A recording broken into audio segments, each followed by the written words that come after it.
ਅਸੀਂ ਜਦੋਂ ਦੇ ਇਸ਼ਕ ਵਿੱਚ ਪੈ ਗਏ ਆਂ, ਅਸੀਂ ਗੋਡਿਓਂ ਗਿੱਟਿਓਂ ਰਹਿ ਗਏ ਆਂ। ਇੱਕ ਹਰ ਜਾਈ ਦੇ ਹਿਜਰ ਦੇ ਵਿੱਚ ਕੱਖਾਂ ਵਾਂਗੂ ਰੁਲ ਕੇ ਰਹਿ ਗਏ ਆਂ।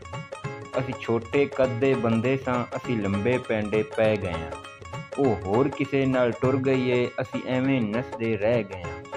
ਉਹਨੇ ਹੋਰ ਕਿਸੇ ਦਾ ਹੱਥ ਫੜਿਆ, ਅਸੀਂ ਹੱਥ ਹੀ ਮਲਦੇ ਰਹਿ ਗਏ ਆਂ। ਕੁਝ ਉਹਨੂੰ ਟਾਣ ਦਾ ਸ਼ੌਕ ਵੀ ਸੀ, ਕੁਝ ਅਸੀਂ ਵੀ ਜਾਣ ਕੇ ਟਹਿ ਗਏ ਆਂ। ਕੱਲ ਸਾਨੂੰ ਭਾਈ ਉਹ ਕਹਿ ਗਏ, ਅਸੀਂ ਉਹਨੂੰ ਤੱਕਦੇ ਰਹਿ ਗਏ। ਸਾਡਾ ਫਸਟ ਈਅਰ ਦਾ ਨਤੀਜਾ ਏ, ਅਸੀਂ ਠੰਡੇ ਹੋ ਕੇ ਬਹਿ ਗਏ ਆਂ। ਉਹ 8 ਬੱਚਿਆਂ ਦੀ ਮਾਂ ਏ ਹੁਣ, ਅਸੀਂ ਕੱਲੇ ਕਾਰੇ ਰਹਿ ਗਏ ਆਂ। ਹੁਣ ਮਾਮੂ ਬਣ ਕੇ ਜੀਣਾ ਏ, ਬਸ ਆਪਣੇ ਜੋਗੇ ਰਹਿ ਗਏ ਆਂ। ਅਸੀਂ ਸੋਚਦੇ ਆਂ ਹੁਣ ਕਦੀ ਕਦੀ, ਅਸੀਂ ਰਹਿ ਗਏ ਆਂ, ਅਸੀਂ ਰਹਿ ਗਏ।